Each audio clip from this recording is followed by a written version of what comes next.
안녕하세요. 절대값TV의 명품 PD 한PD입니다. 제가 자금 시장에 조금 흐름이 좀 이상하다 싶으면 다시 자금 시장에 관한 이야기를 방송으로 이야기하겠다고 약속을 드렸어요. 자, 그런데 지난 주말부터 또 자금 시장의 흐름이 이상한 흐름이 나오기 시작했다라는 거예요. 자, 그거에 맞춰가지고 오늘 주식이 저번 주부터 조정을 받았죠. 오늘 좀 많이 빠졌고 다 관련이 있는 거예요. 이게 가장 중요한 거는 환율이거든요. 환율이 다시 급등하기 시작했다라는 거예요. 원달러 환율이 올라가기 시작했다. 바닥을 치고 지난주부터. 자, 그러니까 환율이 올라가니까 원달러 가치가 떨어지고, 자, 그러니까 외국인들은 당연히 매도할 수밖에 없는 거예요. 자, 그만큼 환율 시장이 중요한데, 그 환율 시장이 1420원에서 1320원, 100원 정도가 급락하는 과정이 좀 과도하게 급락을 했어요. 차트를 보면 조금 거의 수직으로 떨어졌는데 인위적인 게 있지 않냐, 정부가 개입한 거 아니냐, 이제 그런 냄새가 좀 난다라는 거예요.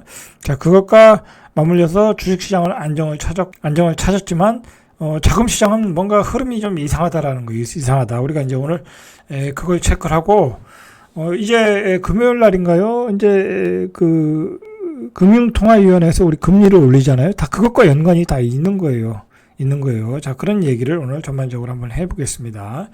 자, 우리가 이 자금 시장에서 어떤 자금 시장에서의 어떤 금리, 예? 금리가 어떻게 될 것인가, 주담보 금리는 얼마가 될 것이고, 그런 걸 정확히 알려면 이 코픽스 금리를 알아야 돼요. 이 코픽스 기준금리가 어떻게 산정되는지를 알아야 돼요. 일단 코픽스 산정의 기초지수는 8개 은행이 조달한 자금의 가중 평균금리다 라는 게 중요한 거예요. 8개 은행이 조달한 자금의 가중 평균금리다라는 거예요. 그러니까 이제 8개 은행이 자금을 조달했을 때 들어간 비용의 가중 평균이다라고 보면 되겠죠. 그러면 그 자금이라는 게 뭐냐? 그 성격을 알면 되겠죠. 자, 이 중에서 저축성 수신 상품이 차지하는 비중이 80%다. 자, 이 얘기가 중요한 거예요. 그러니까 요즘 은행에 우리가 정기예금 맡기면 한 5%에서 6% 정도 주잖아요. 이제 그 금리예요. 그 금리. 그게 자금을 조달하는 거잖아요. 은행 입장에서는 손님으로부터 돈을 받아서 그걸 가지고 또 기업들에게 필요한 사람에게 대출해 주는 거잖아요. 그러니까 조달한 자금의 금리가 바로 가중 평균 금리가 되는 거예요. 코픽스의 가중 평균 금리가 된다. 이렇게 쉽게 이해하시면 되는 거예요. 자, 그 중에서 80%가 우리가 저금하는 예금하는 그 금리가 가중 평균 금리에 반영되는 가장 중요한 수치라는 거예요. 이게 중요한 거예요. 자, 이걸 이해하셔야 우리가 앞으로 가계대출금리, 그럼 주담보금리가 올라가는 것을 예측할 수 있어요. 그러면 우리가 저금하는 예금 금리가 올라간다고 하면 코픽스 금리가 올라가는 거예요. 코픽스 금리가 올라가려면 우리 신용대출 금리도 올라가고 주담보금리도 올라간다는 거예요. 자, 그러면 쉽게 얘기하면 요즘 예금 금리가 5%잖아요. 은행에서. 그러면 이제 주담보금리는 최소가 7%, 8%가 된다라는 거예요. 5%에 빌려서 7%, 5%에 줄 수는 없잖아요. 은행도 마진이 있는 거니까. 자, 그렇게 이해하시면 아주 쉽게 이해할 수 있다. 어려운 내용이지만. 자, 그러니까 예적금 금리가 오르면 시차를 두고 코픽스 금리가 오르게 되는 구조다라는 거예요. 이걸 이해하셔야 돼요. 코픽스 금리가 인상이 된다는 얘기는 주담보 금리가 올라간다라는 거예요. 자, 그래서 지금 심지어는 전북은행 금리가 10%대에 육박했다라는 거야. 가계대출 평균금리에서 전북은행 금리가 10%대까지 육박했다라는 거야. 왜냐하면 예금하는 금리가 올라가니까. 그 심지어는 10%대까지 나왔다라는 거야. 자, 여러분 10%대 가계대출 금리, 신용대출 금리는 이거는 사채금리예요, 사채금리. 자, 그 정도로 우리는 지금 굉장히 돈 맥경화 상황에 있다라는 걸 우리가 명심을 해야 돼요. 여러분, 지금 10%의 금리를 대출을 받아서 그것을 사업자금으로 사용한다거나 가게 살림에 사용한다거나 한다면 그거 갚을 수 있겠습니까? 갚기가 어렵겠죠. 그리고 10%의 대출을 받는 사람 입장에서는 얼마나 급해서 또 그걸 받겠어요. 그만큼 지금은 경제 상황이 비상 상황이다라는 거예요. 자, 그래서 21일 은행연합회에 따르면 10월 말 기준 시중은행 17곳 가계대출 평균금리가 그러니까 서민금융을 제한 평균금리가 3.2에서 9.86까지 갔다라는 거야. 토스뱅크 같은 경우에도 평균 가계대출 금리가 8.19. 어마어마하죠. 이제 고금리 세상에 왔어요. 이거 제가 알기로는 뭐 2006년 이후로 이렇게 높은 금리는 없었던 걸로 알고 있어요. 은행이나 제2금융권들이 이렇게 금리를 올리느냐? 자, 그것은 간단해요. 채권을 통해서 자금을 확보해야 되는데 채권을 통한 자금 확보가 안 되는 거야. 왜냐면 뭐 기업들이 부실한데 누가 채권을 사겠어요, 지금. 그러니까 예금 금리가 올라가는 거예요. 채권을 통한 자금 확보가 안 되니까. 그래서 수신금에 집중하고 있다라는 거예요. 자, 이렇게 이제 문제는 우리가 주담보 금리가 올라가면 많은 사람들이 이제 대출받아 집을 샀잖아요. 그러면 이제 우리의 실질 소득이 감소되는 거예요. 100만 원 내던 것을 200만 원 내면은 이제 우리가 100만 원을 소비를 못 해. 추가적으로 이제 소비를 못 해. 왜냐면 이제 이자를 내야 되기 때문에. 자, 그렇게 되면 어떻게 되겠어요? 경기 침체가 오겠죠? 그러니까 금리를 계속 올린다고 하면 우리는 이미 경기 침체에 있지만 더 극심한 경기 침체로 갈 수밖에 없다라는 거예요, 이제. 그리고 이게 문제가 뭐냐면, 문제는 이제 문제의 발단이 채권 시장에서잖아요. 채권 시장에서 뭐, 7%, 8% 우량 기업들이 소화가 되면, 뭐, 그보다 못한 금리로 또는 소화가 된다고 하면 뭐가 문제가 되겠어요. 근데 채권 시장에도 돈이라는 게 한계가 있고 또 어떤 경기가 굉장히 안 좋다 보니까 부실한 기업은 사려고지 않고 그리고 또 한전채, 은행채 이런 건 안전하거든요. 자, 이런 것들이 그냥 고금리에 쏟아져 나오는 거야. 5%에서 6% 사이. 그러니까 뭐 기업들 채권 뭐 7%, 8%에 사겠어요? 차라리 안전한 한전채를 5%, 6%, 은행채를 5%, 6%에 사는 게 낫겠죠.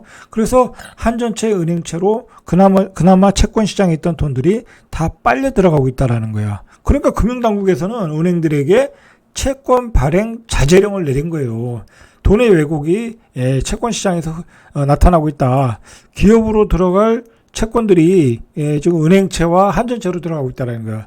이 문제는 한전채라니까요. 이 한전채가 적자 나는 대로 발행하는 거잖아요. 그래서 뭐 올해 뭐 30조인가 그랬는데 내년에도 또 그렇게 나올 수 있잖아요. 적자가 나면. 그렇다고 요금을 올리면 물가가 폭등하고 지금 굉장히 우리 경제 상황으로 보면 굉장히 어려운 상황으로 와 있어요, 지금. 자, 제가 이렇게 얘기하는 내용들은 사실 신문이나 뭐라고 할까요? 기성행 큰 증권회사 유튜브나 그런 데서 이렇게 방송을 이런 내용을 잘 안 해요. 왜냐면 이런 방송은 만약에 이제 이름이 있는 뭐 증권회사 방송이나 구독자가 많은 프로에서 얘기해 버리면 이게 또 보는 사람 입장에서는 심각하게 받아들이고 채권 시장에 또 문제가 있다 그렇게 돼 버리면 채권 시장에 더 문제가 생길 수 있잖아요. 그러니까 그리고 뉴스에서도 잘 안 나오고 조각조각은 나오는데 이게 연결지어서 생각을 해보면 생각보다 자금 시장이 굉장히 어떤 그 자금의 가뭄 그리고 돈이 마르고 있구나라는 걸 느낄 수 있어요. 이렇게 이 내용들을 퍼즐을 맞추다 보면 굉장히 우리 자금 시장이 힘든 상황에 있구나라는 걸 알고 있어요. 있구나. 그러니까 여러분들은 제가 이렇게 제작을 해서 여러분들에게 이야기해 주는 내용들을 잘 들으시고 공부를 또 따로 잘 열심히 하셔야 돼. 그리고 채권 시장의 흐름을 알아야 돼. 계속해서 제가 주기적으로 이야기하잖아요. 이거 모르면은 앞으로 일어날 일들을 예측하지 못해요.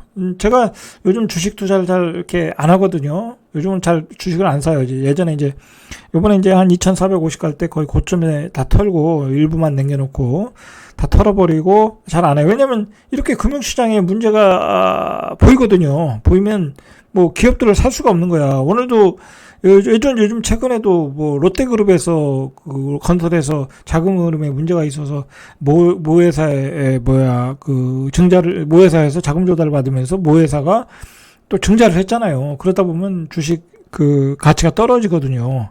자, 그런 현상이 이제 대부분의 기업에서 나타날 수 있다라는 거야. 그리고 예를 들어서 7%, 8% 회사채 발행에 성공하더라도 내년에 경기가 안 좋은데 그거를 어떻게 갚냐고. 웬만한 기업들은 그거 갚기가 쉽지 않을 거란 말이야. 굉장히 어려운 상황에 있다라는 거야. 자, 이게 또 문제가 뭐냐면, 이제, 은행에서 조달이 어려우면, 이제 또 채권 시장에서의 그 매수자 역할을 하는 게 보험사거든요? 근데 보험사가 채권을 매수를 해줘야 될 거 아니야. 보험사들이, 이제 돈을, 이제 그 손님들한테, 뭐라 그럴까요? 보험금을 받아가지고, 어떤 형태로도 어떤 상품을 받을 거 아니에요? 받아서 채권을 사야 되는데, 이 보험사들이 오히려 자신들의 돈을 어떤 그 자본을 뭐 마련하기 위해서 창고를 채우기 위해서 오히려 채권을 대량으로 매도하고 있다라는 거야. 자, 그런데다가 캐피탈 회사들은 이제 자금을 또 뭐라 그럴까요? 유치를 해야 되는데 은행보다 더 높은 금리를 줘야 될 거 아니야. 그러니까 캐피탈 회사들은 은행보다 더 높은 금리 6% 7%로 또 유치하는 거야. 그러니까 돈은 또 그쪽으로 다 쏠려 들어가고 캐피탈 회사도 지금 급하거든요. 뭐 부동산 PF로 나간 돈들 부실 채권이 발생할 수 있으니까 그 돈을 창고에 채워놔야 되거든. 그러니까 또 고금리로 가고 이러니까 자금이 계속 왜곡이 생기는 거야. 자꾸 고금리 상품이 나오니까 진짜 기업에게 들어갈 채권 시장에 돈이 안 들어간다라는 거야. 자, 이러니까 이게 앞으로 이 뭐 주식시장, 부동산 시장을 좋게 볼 수 있겠어요? 좋게 못 본다니까, 여러분. 어떻게 좋게 보냐고, 이런 상황에서. 제가 뭐 어떤 과장되게 얘기하는 것도 아니야. 이거 신문에 다 나온 얘기들이에요. 나온 얘기들을 그대로 얘기해 주는 거야. 연결을 해서. 그게 이제 퍼즐 맞추기가 어려운데 그걸 제가 연결을 해서 여러분들한테 쉽게 얘기해 주는 거예요. 그리고 보세요. 이 보험사들은 지금 앞뒤 사정을 가리지 않고 현금 확보에 혈안이 되었다라고 해요, 신문에서. 내년 시행될 국제 회계 기준에 대비해서 유동성 자산을 확보하는 문제도 있고, 이건 뭐 항상 그런 얘기고, 두 번째로 중요한 게 뭐냐면 이 보험업계가 2012년 경쟁적으로 판매한 저축성 보험이 있다라는 거예요. 그게 올해부터 만기가 쏙쏙 돌아온다라는 거예요. 그러니까 뭐 옛날에 2012년에 했으니까 이거 뭐 금리가 뭐 비싸겠어요? 비싸지도 않을 거 아니야. 그리고 이제 이 보험사에 맡겼던 돈들을 이제 해지라는 거야, 손님들이. 예? 왜냐면 뭐 캐피탈 금리도 그렇고 은행권 금리가 보험사 금리보다 더 좋거든. 그러니까 보험사를 했고 보험사 상품을 해지하고 은행으로 가더라는 거야. 보험런이 일어나는 거지. 요즘 오죽하면 그 청약저축 예금도 해지하고 있잖아. 2%도 안 주니까. 그렇지 않겠습니까? 지금 그래서 보험사가 돈이 없는 거야. 보험사가 돈이 없다 보니까 보험사가 가지고 있던 채권을 팔아야 되겠죠. 자, 그런 상황이 좀 벌어지고 있다라는 거야. 거기다가 보험사도 부동산 PF를 샀을 거 아니에요. PF에 투자했을 거 아니에요. 자, 그것도 문제가 되는 거고. 자, 그래서 채권 시장의 큰 손인 보험사는 채권 매수는커녕 2달도 안 돼 5조 원에 가까운 규모의 채권을 매도했다. 그리고 캐피탈사는 1년 만에 채권 발행 금리가 3배 치솟았다라는 거예요. 그러니까 채권사도 이제 돈을 마련하려니까 금리가 많이 올라갔다는 거예요. 자금 조달이 막혔다라는 거예요. 자, 이렇게 이 금융권에서도 아주 자금 흐름에 이상 징후가 발생했고, 앞에서 봤듯이 한전채, 은행채로 채권 시장의 돈은 안전한 곳으로 다 빨려가고, 그 채권 발행을 통한 기업들의 자금 조달은 안 되고, 그러니까 기업들은, 대기업들은 결국 주식시장에서 유상증자로 가고, 그런 상황이 벌어지고 있는 거야. 그리고 자금이 부족한 건설사들이 많을 거 아니에요. 건설사들이 사실 이 자금 조달에는 굉장히 취약하거든요. 왜냐면 이름 많이 벌려놓고 자기 자본은 별로 없어. 여유 있게 자금을 가지고 있지는 않아.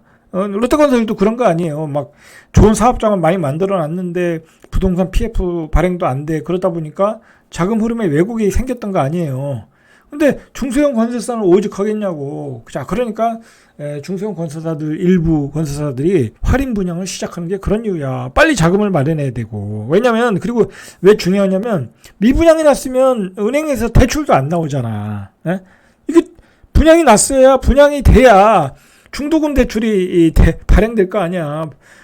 발생할 거 아니야. 그리고 그 분양이 됐어야 부동산 PF가 실행이 되는 거야. 미분양이 났는데 그 증권회사나 뭐 이금융권에서 그 건설 현장에 돈을 대주겠어요? 부동산 PF로? 발행 자산 유동화증권으로 대주겠냐고. 안 대주지. 이거 미분양 난 거 우리가 투자했다가 쫄딱 망하면 어떻게 되냐. 그렇게 될 거 아니야. 그래서 할인 분양을 해서라도 빨리 뭐랄까요, 분양률을 높여서 자금 조달을 원활하게 하겠다라는 게 건설사들의 현재 움직임이고 앞으로도 더욱 그렇게 될 것이라는 거야. 그러니까 여러분들이 서두를 일이 없어. 서두를 일이 없다니까. 그리고 여러분들 서둘러서 집 살 일도 없어. 그리고 여러분들 이제 요즘 둔촌주공 얘기하잖아요. 둔촌주공도 여러분들 14억 현금 있으세요? 없잖아. 없는데 집을 분양받으려고 하잖아. 근데 거기 대출도 안 나오지. 막상 이제 나중에 이제 잔금 대출을 받으려고 해도 여러분들 14억 없잖아.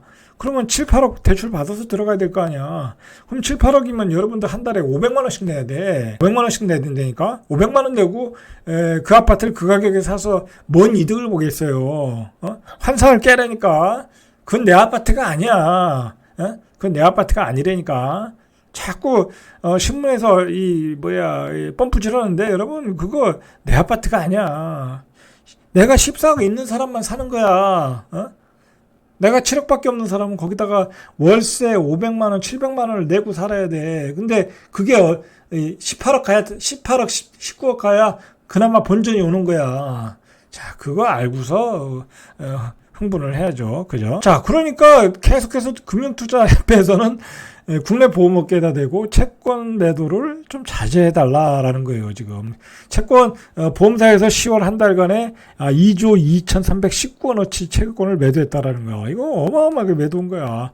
2개월 연속 2조 원 훨씬 넘는 물량을 매도했다. 앞으로 더 매도하겠죠? 자금시장이 더 어려우니까. 자, 상황이 이렇게 심각하다. 1금융권은행은 돈을 다 빨아가고, 보험사는 돈 마련을 해서 채권을 다 팔고, 캐피탈사들은 어떻게든 뱅킹란 할 수 있으니까 국가 내에 돈을 채워 넣어야 되는 상황이고, 그리고 중소형 증권사들도 이게 이제 부동산 PF를 많이 했거든요. 그러니까 자산 유동화증권을 발행해서 많이 했는데 이게 부동산 시장이 또 안 좋잖아. 그러니까 유동성 위기를 촉발할 방아쇠가 될 수 있다고 중소형 증권사 이야기들이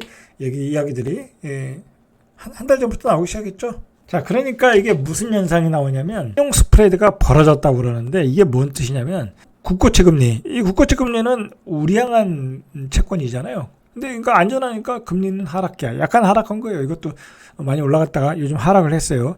근데 조금 위험성이 리스크가 큰 회사채 금리는 높아지고 있어. 그러니까 국고채 금리와 회사채의 어떤 그 금리 간격이 벌어졌다는 거야. 신용 스프레드가 벌어졌다. 신용 스프레드가 벌어졌다는 얘기는 위기 상황이라는 얘기야.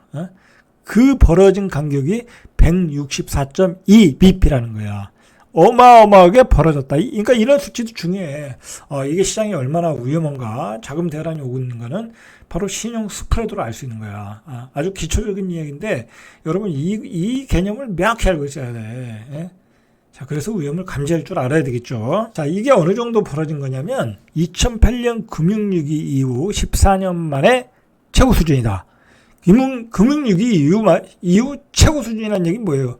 지금이 금융위기란 얘기야. AA- 등급 회사채와 국채와의 금리 차이는 지난 9월 말 109.55bp, 10월 말 142.55bp 계속 늘어나고 있죠. 아까 162인가 그랬죠? 계속 늘어나고 있어요. 이달 들어서도 연일 격차를 키우고 있다. 이 격차가 벌어지고 있다는 얘기는 일반 기업들이 회사채 발행에 굉장히 힘들어하고 있다라는 거야. 자, 이런 상황에서 주식 투자를 하겠어요? 못해요. 못한다니까.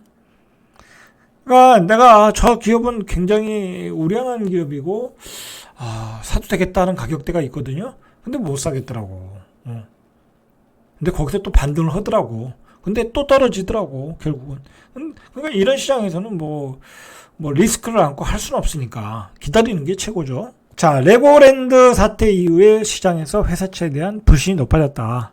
자, 기업의 신용 위험이 커지고 있다. 그래서 스프레드가 확대되고 있다. 자, 앞으로 더 얼마나 더 확대되나 계속 관찰해 보시기 바랍니다. 아까도 말했듯이 지금 가장 근본적인 문제 중에 하나는 은행과 한전채가 자금을 빨아들이고 있다라는 거야. 이달에만 2조 6천억 원 빨아들이고 있다. 제가 지난번 방송에서 연말에 한 7조 빨아들인다고 그랬죠. 자, 그러면 이제 나머지 한 5조 또 빨아들여야 돼. 자, 근데 문제는 이제 기업 어음, 뭐 다 기업 어음이라는 게 한 달짜리도 있고 3개월짜리도 있고 그렇잖아요. 이 시장은 지금 시장에 온기가 돌질 않아. 그만큼 급하니까 어음을 발행할 거 아니에요. 고금리에.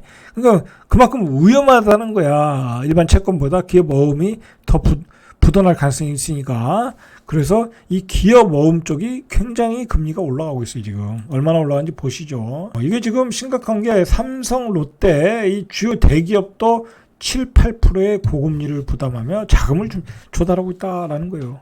자, 삼성중공업이 이달 15일에 2년물 회사채를 7.1% 500억 원 금리에 발행했다. 삼성중공업이 7.1%에 발행했다라는 거야. 자, 부산 롯데호텔도 15일, 17일 각각 여기는 8.5% 고금리에 1년물 총 400억 원을 조달했다. 어마어마하죠. 자, 그러니까 이 한국은행의 금융통화위원회가 이번 달에 픽스텝을 못하는 거야. 여기서 픽스텝 오면 이 채권금리가 한 10% 될 거 아니야. 그렇게 되면 어떻게 되겠어. 기업들 작살 나는 거야. 그러니까 한국은행이 이번 달은 베이비 스텝으로 가야 되는 거 아니냐. 미국이랑 그 금리 차이가 벌어지는데도 불구하고, 기준금리 차이가 벌어지는데도 불구하고 어쩔 수 없는 선택을 지금 한국은행이 하고 있는 거야. 자, 그러니까 어떻게 외국인들이 반응을 하고 있어요.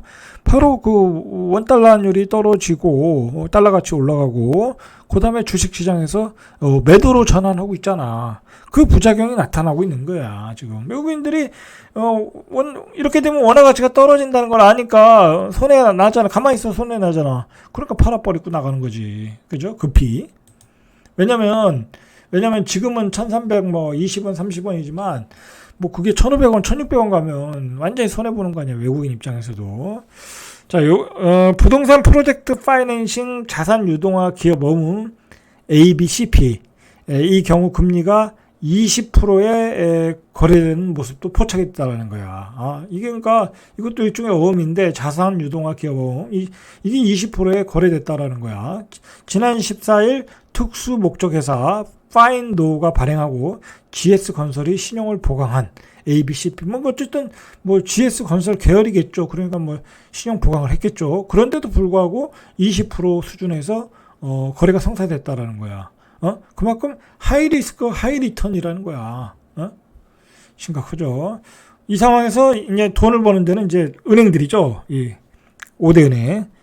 작년에만 5년간 이자 수익만 182조. 와, 어마어마하죠. 그러니까 이게 지금 빈익빈 부익부로 가는 거야. 이제 현금 많이 가진 사람은 그냥 웃고 있는 거야. 그냥 앉아서 돈 벌고 있는 거야. 그냥 자산가들이 있죠. 100억 가지거나 몇십억 가진 사람들은 어디 투자할 필요도 없어. 그 사람 입장에서 미쳤다고 투자해요. 지금 이런 위험한 시장에 그냥 가만히 은행에다 넣어놔도 이렇게 이자가 막 들어오는데. 그죠?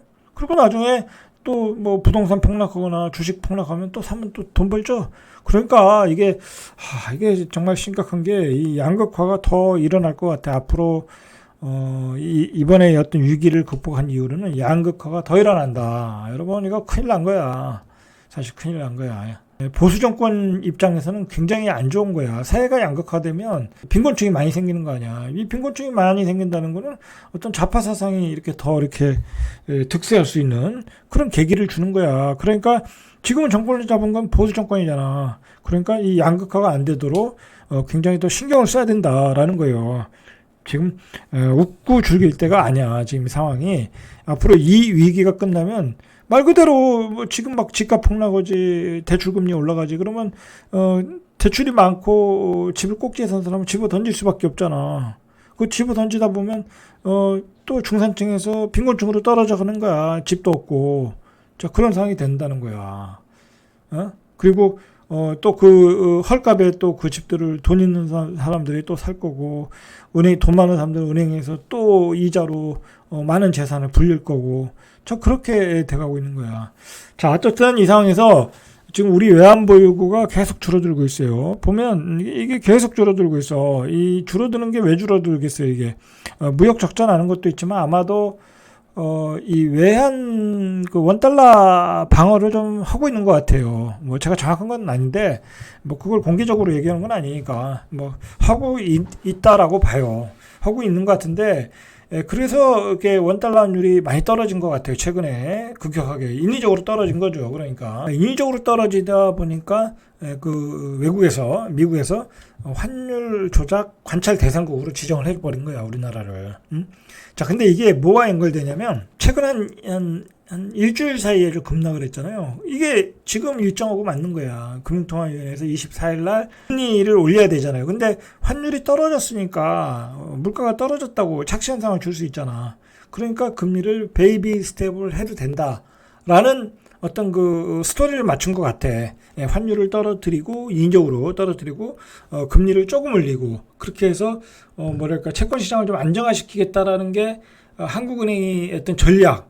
우리나라 한국은행이 전략 같아. 뭐 그게 나쁘다는 건 아닌데 문제는 그것 때문에 뭐 그렇게 할 수밖에 또 없는 상황이고 지금 채권 시장에서 더 이상 금리를 올렸다가는 기업들이 다 부도난 상황이잖아. 그러니까 부작용을 알고도 그렇게 했는데 문제는 이렇게 되면 외국인들이 이제 팔고 나가면서 다시 달러는 올라갈 수가 있죠. 그럼 다시 올라가고 있잖아요, 지금. 지금 전개되는 상황은 그런 상황이야. 그리고 지금 문제가 되는 게 지금 이제 그 외국에서 이제 돈을 벌어서 이제 자기 외환 통장에 돈을 다 가지고 있을 거 아니에요. 뭐 개인이든 기업이든 그걸 거주자 외화 예금이라고 그러는데 이게 전년 말 대비 81억, 뭐 82억 달러 정도 우리나라 돈으로 11조 270억 원이라는 거예요. 11조 270억 원 늘어난 976억 5천만 달러라는 거야.